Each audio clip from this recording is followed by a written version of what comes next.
image of a loner, beavering away in a badly lit attic, only to emerge with a brilliant idea, is the stuff of romantic fantasy.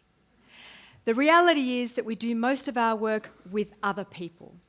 In fact, we have such a fundamental belief in the value of teams, we've written it into a proverb.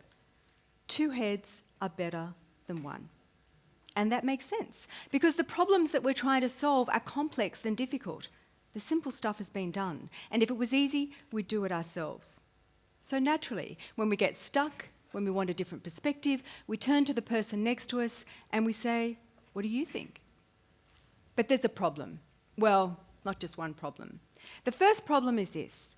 When we turn to the person to the left of us, or we turn to the person on our right, or we pick up our phone and speed dial our favourite, we are probably talking to someone who's very similar to us. That's the effect of similarity attraction bias, or homophily. We love people, phily, who are more similar to us, homo, than different. Sure, they might say tomato, and you might say tomato, but here's their view of the world, and here's your view of the world, and there's the overlap. And that carries with it obvious risk. In fact, Professor Scott Page out of Michigan University said, when you solve problems from dominantly one perspective, you're building in an error rate of about 30%. You are making mistakes. And to a degree we recognise that, because I hear a lot of people talking about diversity of thinking. Thing is though, we're not quite sure what that looks like. Is it a maverick? Is it a millennial? Is it someone from the marketing department? And because we're not sure, we take a scattergun approach. Laura Liswood calls this the Noah's Ark approach to diversity. I'll have 2 of those, couple of those. And then we throw them all in a room together and we ask them to do some random brainstorming. We give them a flip chart and we tell them no idea is a bad idea. Even though Professor Brian Mullins out of Syracuse University said that. Fancy talk for brainstorming doesn't work. So we're not quite sure who we need, and we're not quite sure how to do it, and we cross our fingers and we put our faith in luck. There has to be a better way. About 5 years ago, I started reading everything I could find on the topic of diversity of thinking and decision making. There was a lot more opinion than fact. And my team and I started doing research. And because we work in the real live workplace, our research was real and practical. It was not just in books, it was in the workplace. Not all smooth sailing, made some mistakes along the way. The biggest mistake was this: to think that you can throw a problem at a crowd of people and diversity of thinking will fill their knowledge gaps. Take it from me, it doesn't work. People have to know what they're talking about. There has to be a level of capability there. But we had some great breakthroughs, and I want to share them with you. I want to share what made me smarter and what can make you smarter as well. The first breakthrough is this. We found that there are 6 different ways that people approach problem solving, and all of them are equally important. Trouble is, we tend to be good at just 1 or 2. You can work out what your individual strength is by imagining this scenario and answering this question. Scenario. You're in a team meeting. There's a problem on the table that everyone is trying to solve. And the conversation is swirling around you. And you know at any point, and it's coming soon, they're going to focus on you and they're going to say, "What's your view?" You're only going to be able to ask one question, and it's going to be your most important question. So what's it going to be about? Are you going to ask about outcomes? Why are we doing this? What are we trying to achieve? Are you going to ask about options? What are the possibilities? What's been done before? Are you going to ask about process? How are we going to implement this solution? What's the steps that we're going to take? Are you going to ask about people? Who are the people that we're trying to solve for? How do they feel about the problem? How do they feel about the solution? Are you going to ask about evidence? How do we even know this is a problem? What data are we relying upon? How are we going to track our success? Or are you going to ask about risk? What could go wrong? What are the scenarios we need to plan for? Put up your hand if it was outcomes, if it was options, process, people, evidence, risk. 93% of the people that we surveyed, and we surveyed thousands, said, just like you, that one of those things was more important than the other. The other 7%, two of those things are important to them. And what that means is that each of us has the headline and the detail on that very important question. And on the other ones, we're a little bit sketchy. And if you're a little bit sketchy on those other ones, you ask fewer questions about the other ways of solving that problem, you listen less when someone gives you that idea, and frankly, you don't care. Even more worrying was this.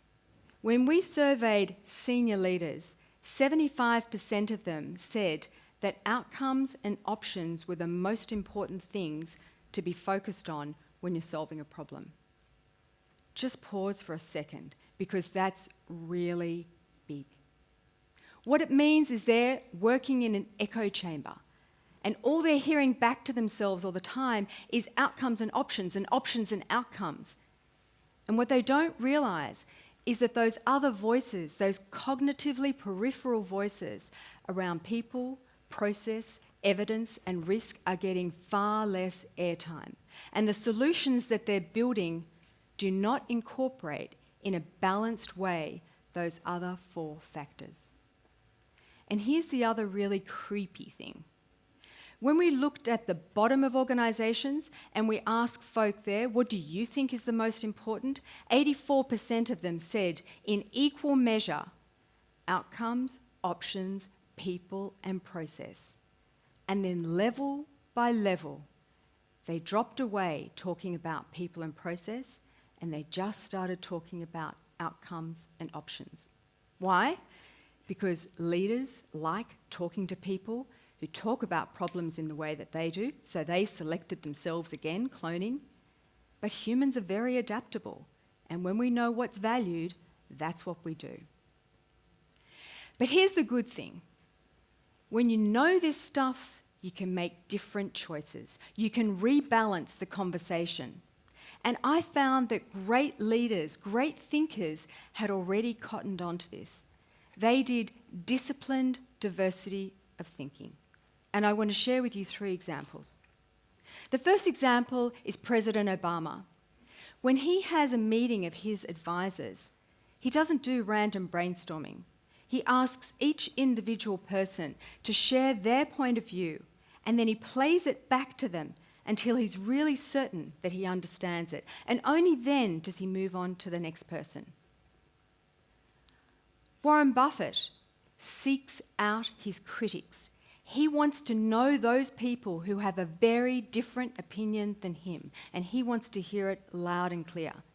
And he does something that I don't think many of us do. One time he invited a critic to sit on a speaking panel with him at the Berkshire Hathaway annual general meeting to tell his shareholders why he, Warren Buffett, was wrong. Because he was deliberately trying to attend to someone else's point of view. In silence. And then the last person, my favourite, is Charles Darwin. What he did on writing The Origin of Species was have a golden rule. And his golden rule was this: whenever he heard a point of view that contradicted his own, he wrote it down straight away. He knew if he didn't do that, that it would worm its way out of his head, because the bias to sameness of thinking, is really strong. And unless you force yourself to engage with a different point of view, you simply won't. So each of these folk were doing disciplined attention to diversity of thinking. They were taking that information in one-on-one. They were making the person sit down next to them. They were writing it down.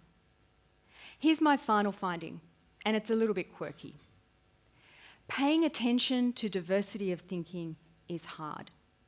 And when something is hard, we tend not to do it. And psychologists call this going into a state of cognitive depletion, because the easier route is actually to do sameness of connections, sameness of information. And so when we engage with diversity, we get tired. And so by the end of the day, you're mentally exhausted, you're cognitively depleted.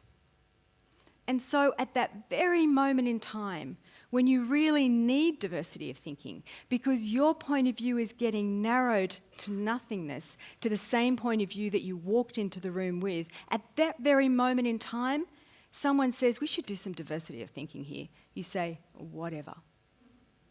So here's the quirky thing I found.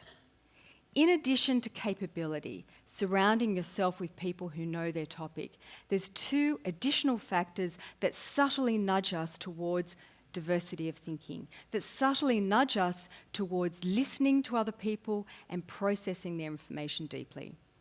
The first is visible racial diversity. What that does is cause us to listen harder to someone else's point of view. It's sort of like a curiosity trigger. We assume they must know something because they look different. And even if they don't, the group dynamic is to listen and to ask questions and to not assume, oh, same as me, I know exactly what they're going to say. Second thing is this: when you have gender balance in a team, somewhere between 40 and 60%, the group dynamic changes. You get higher levels of psychological safety. People feel more comfortable speaking up. And if more people are speaking up, you have their views on the table. So if there is any diversity of thinking that's latent, it is now explicit. So, where does all of that leave us today? There's 3 things that I learned. The first is this: know yourself. Know what you're good at in terms of problem-solving approaches, and then find other people who are different to you and really respect and value that different point of view, that different way of solving a problem. The second, don't rely on luck. Luck is not going to get you there. Disciplined effort is what those 3 folk did for us in giving us a map forward. And the last thing, in addition to capability, diversity of teams makes a difference. So pay attention to it. Thank you.